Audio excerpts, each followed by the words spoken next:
ఒక్కసారి కొమ్మూరి గోల్డ్ కి కాల్ చేయండి. తాకట్లో ఉన్న మీ బంగారాన్ని విడిపించి మార్కెట్ ప్రైస్ కి వాళ్ళు కొనుక్కుని మిగతా డబ్బులు మీకు ఇచ్చేస్తారు. నమస్తే, వెల్కమ్ టు మనం టీవీ. నేను యాంకర్ సురి. నేను మీ జర్నలిస్ట్ మనోజ్. Yes, okay. ఇదేంటి మనోజ్, వైసీపీ సిఆర్డీఏ అని ఉంది. నాకు ఏపీ సిఆర్డీఏ తెలుసు, వైసీపీ సిఆర్డీఏ ఎప్పుడు వచ్చింది? యాక్చువల్గా ఇదే ఇప్పుడు ఉండవల్లో టెన్షన్ నడుస్తుంది. వైసీపీ సిఆర్డీఏ పరిరక్షణ సమితి అంట. ఎప్పుడు వచ్చింది ఇది? వాళ్ళే పెట్టుకున్నారు. వాళ్ళే పెట్టుకున్నారు. నాకు కూడా యాక్చువల్గా నాకే డౌట్ వచ్చింది. పర్మిషన్స్ ఏం అవసరం? ఇంకా వాళ్ళకి పర్మిషన్ ఏం అక్కర్లేదు. యాక్చువల్గా వైసీపీ సిఆర్డీఏ పరిరక్షణ సమితి అక్కడ రాజధాని ప్రాంతంలోకి వెళ్ళి అక్కడ భూముల్ని అడ్డగోలుగా లాక్కున్నారని, పంటలు పండించాల్సిన నేల మీద బిల్డింగ్లు కడుతున్నారని, అక్కడ ప్రజాధనాన్ని వృధా చేస్తున్నారని చెప్పి వీళ్ళు వెళ్తుంటే అక్కడున్న టీడీపీ కార్యకర్తలు కావచ్చు, ఆ భూములు ఇచ్చినటువంటి రైతులు కావచ్చు, వాళ్ళందరూ ఒకసారి అంటే ఎట్లా అంటే ఒక నెక్స్ట్ లెవెల్లో కార్లు మొత్తం ధ్వంసం చేస్తారు. ఇప్పుడు దీన్ని వైసీపీ అంటే ఒక సేఫ్ గేమ్ లాగా వాళ్ళకి సింపతి లాక్కోవడానికి చాలా పెద్ద ఎత్తున ప్రయత్నిస్తుంది. ఒక్కసారి ఆ వీడియో చూడండి.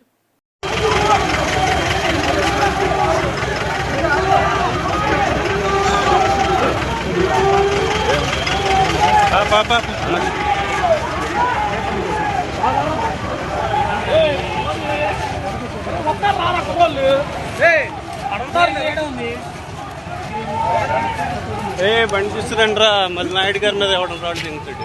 సో మనోజ్, ఈ వీడియో చూసినాక నాకు డౌట్ వచ్చింది. సో ఫస్ట్ నుంచి కూడా వైసీపీ అనేది అమరావతికి వ్యతిరేకమే, ఎక్కడ కూడా సపోర్ట్ చేయలేదు అసలు. ఈవెన్ టీడీపీ వాళ్ళు దాన్ని లేవనెత్తినా కూడా చాలా హాస్యాస్పదమైన వ్యాఖ్యలు చేసి అదంతా రచ్చరచ్చ చేయడం కూడా మనం చూసాం. అవును, గతంలో అమరావతి దేవుళ్ళ రాజధాని కాదు వేషల రాజధాని అని చెప్పి చాలా ఇంకా చాలా ఉన్నాయి, అలాంటివన్నీ చేశారు. సో ఇప్పుడు కంప్లీట్ గా గేమ్ రివర్స్ అయిపోయి వీళ్ళు అమరావతి కోసం వచ్చి ఫైట్ చేయడము, ఇదంతా అసలు నాకైతే నిజంగా ఇప్పుడు వీళ్ళు చేస్తుంది హాస్యాస్పదంగా ఉంది. అసలు ఏం జరుగుతుందంటో సో చిన్న అనాలిసిస్ చేసుకుందాం మనం. ఇప్పుడు యాక్చువల్గా నా చేతిలో ఉంది ఏదో పోలీసు వాళ్ళు లేకపోతే బ్యూరోక్రాట్స్ ఇచ్చిన రిపోర్ట్ కాదు, జస్ట్ న్యూట్రల్ ప్లాట్ఫామ్ ఏ ఇచ్చిన రిపోర్ట్ మాత్రమే. సో వీళ్ళు అమరావతికి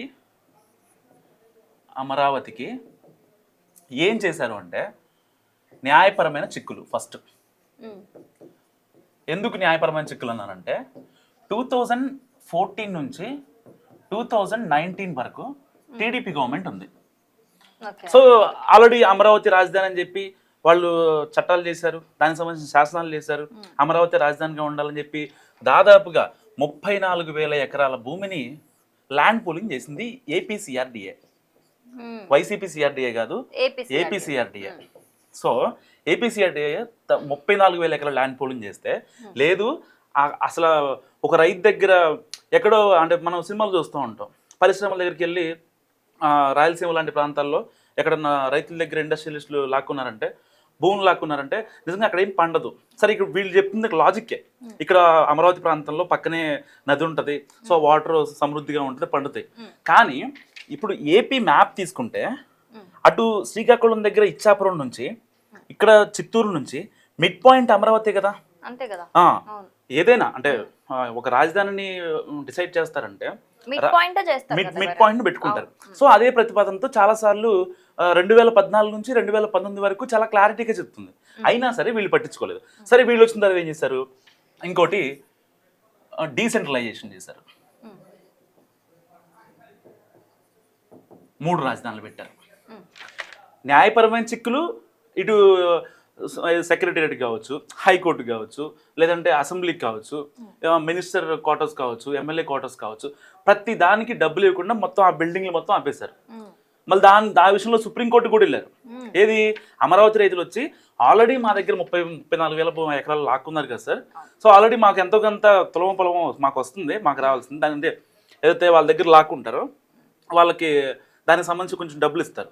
వేరే చోట వాళ్ళకి అమరావతిలో భూమను ఇళ్ల స్థలమను ఇంకో చోట ఏదన్నా వాళ్ళకి ఇవ్వటము ప్రభుత్వ పరంగా కొంచెం సహాయం ఉంటుంది. సో ఆ పాయింట్లో రైతులు అడిగారు అనమాట, ఏమని 34,000 ఎకరాలు లాక్కున్నారు కదా సార్, సో దానిలో ఏదైనా చేయండి అని చెప్పి వాళ్ళు మాట్లాడితే ఆ బిల్డింగ్లు మొత్తానికి పర్మిషన్స్ ఆపేశారు. ఏ ఒక్క నిర్మాణాన్ని కూడా కంప్లీట్ చేయనివ్వలేదు 2019 నుంచి 2024 మధ్యలో. సో అండ్ డీసెంట్రలైజేషన్ మీకు తెలుసు, జగన్ ప్రభుత్వంలో 3 రాజధానులు చాలా కీలకమని వాళ్ళందరూ మాట్లాడుకున్నారు. ఎవరన్నా జర్నలిస్టులు ఈవెన్ రీసెంట్ గా కొన్ని డేస్ బ్యాక్ కూడా మళ్ళీ అదే లేవనెత్తారు, 3 అవును, రాజధానులు అని 3 చెప్పేసి రాజధానులు అమరావతి మావిగన్ అని వ్యతిరేక- చెప్పి మావిగన్ అని. ఏదో పిచ్ పేరు పెడదాం అనుకున్నారు, సరే అవ్వలేదు. ఆల్రెడీ అమరావతి చట్టబద్ధ అయిపోయింది. సో ఇలాంటి నేపథ్యంలో ఇటు ల్యాండ్ పూలింగ్ చేసినటువంటి ఆ రైతుల్ని రెచ్చగొట్టారు. సరే వాళ్ళు తర్వాత ఇటు సర్కార్లో ఉన్నటువంటి పెద్దలతో మాట్లాడారు, పార్టీ పరమైన పెద్దలతో మాట్లాడారు, వాళ్ళ ఇష్యూస్ వాళ్ళు క్లియర్ చేస్తున్నారు, అంతా సాల్వ్. ఇప్పుడు ఆల్రెడీ మళ్ళీ సెకండ్ తరపున మళ్ళీ ఇంకొక 20,000 ఎకరాల ల్యాండ్ పూలింగ్ జరుగుతుంది అక్కడ అమరావతి ఏరియాలో. సెకండ్ స్టేజ్ ఇది. ఆల్రెడీ 34,000 ఎకర్స్ అయిపోయింది, పూలింగ్ అయిపోయింది. ఇప్పుడు ఇంకొక 20,000 అవుతుంది. అసలు రాజధానికి 50,000 ఎకరాల భూమి అవసరమా అనేది వీళ్ళ టాపిక్. సో దానికి కూటమి నేతలు ఏం చెప్తున్నారు, హైదరాబాద్ని చూపిస్తున్నారు ఎగ్జాంపుల్గా. ఓకే, ఇప్పుడు అప్పట్లో సరిగ్గా నేను 10th క్లాసో ఇంటర్లో అనుకుంటా, అప్పుడు అవుటర్ రింగ్ రోడ్ వస్తే సో అసలు హైదరాబాద్ లాంటి సిటీకి అవుటర్ రింగ్ రోడ్ ఎందుకని చెప్పి చాలామంది మాట్లాడారు. ఇవాళ అదే అవుటర్ రింగ్ రోడ్ కనుక లేకపోతే హైదరాబాద్ వాసులు విజయవాడ వెళ్ళాలన్నా, కర్నూలు వెళ్ళాలన్నా, లేకపోతే చిత్తూరు వెళ్ళాలన్నా, బెంగళూరు వెళ్ళాలన్నా, ఇంకా ఎటు వెళ్ళాలన్నా సరే అవుటర్ రింగ్ రోడ్ ఎంత యూజ్ అవుతుందో తెలుసా? అది ఓఆర్ఆర్ ఎక్కిన ప్రతి ఒక్కరికి తెలుసు. అది ప్రతిరోజు చాలా మంది ఫీల్ అవుతూ ఉంటారు, ఎవరు బయటికి చెప్పలేరు. సో అంత యూజ్ అవుతుంది. ఇప్పుడు దానికి మళ్ళీ పక్కన రీజనల్ రింగ్ రోడ్ పెడుతున్నారు. సో అది అంటే భావితరాల కోసమే కదా. ఇప్పుడు ఈ జనరేషన్ గురించి ఆలోచిస్తే రేపొద్దున మరి ఎట్లా? సో అందుకనే విజనరీ ఉన్న నేత అని చెప్పి చంద్రబాబు నాయుడు గారు పిలుస్తారు సిబిఎన్.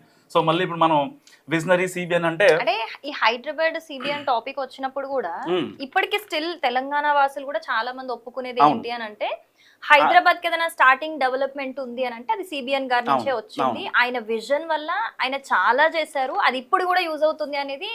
అంటే కేసీఆర్ గారు చేశారు, పార్టీల గురించి అంటే స్టార్టింగ్ పాయింట్ ఎవరు ఇచ్చారు, స్టార్ట్ ఎవరు చేశారు అనేది ఇప్పటికీ. అంటే హైటెక్ సిటీ సైడ్ వెళ్ళినా కూడా ఫస్ట్ చంద్రబాబు గారి పేరే వినిపిస్తుంది ఇప్పటికీ కూడా.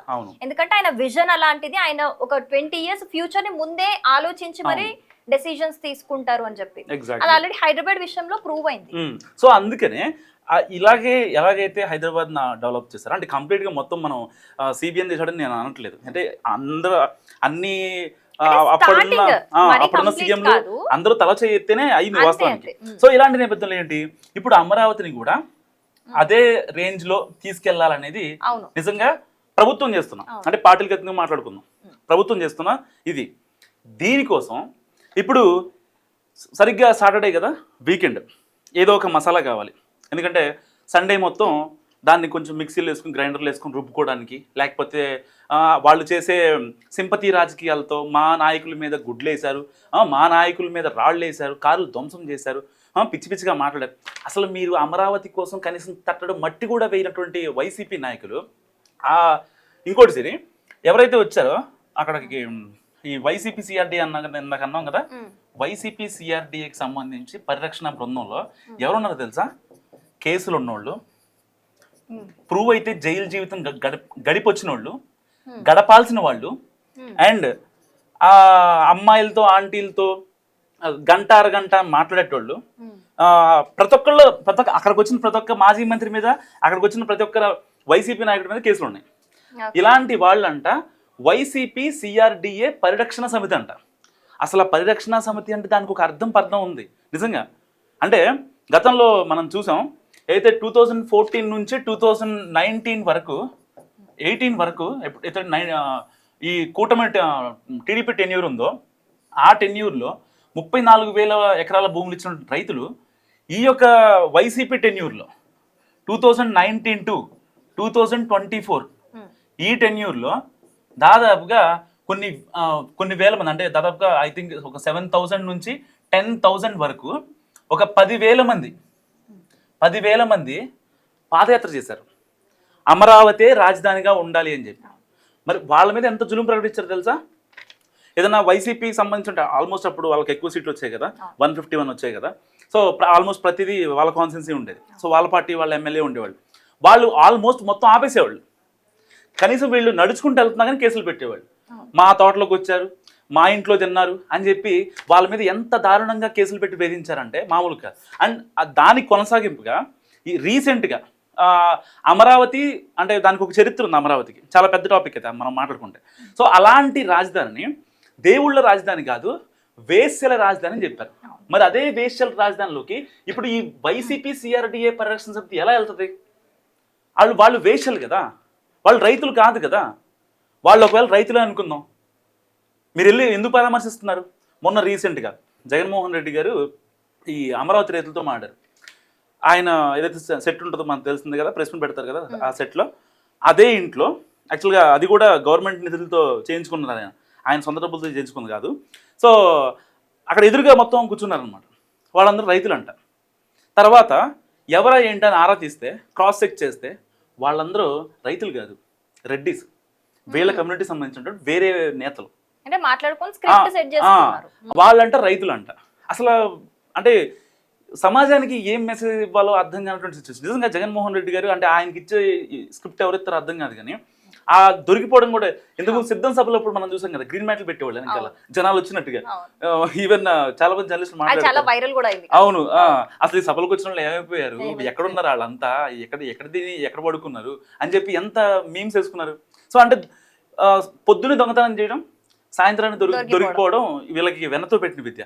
సో ఏదేమైనప్పటికీ వైసీపీ రాజకీయాలు మానుకోవాలని ఇటు కూటమి నేతలు అటు ప్రజలు కూడా గట్టిగా మాట్లాడుతున్న పరిస్థితి. నువ్వేమంటావు? ఓకే, సో ఫైనల్ గా అయితే అంటే ఇదంతా చూస్తే ఏమనిపిస్తుంది అని అంటే, ఏది ఏమైనా వాళ్ళు అమరావతిని రాజధానిగా అవడం అయితే వాళ్ళు ఆపలేరు అనే విషయం వాళ్ళకి క్లారిటీ వచ్చేసింది.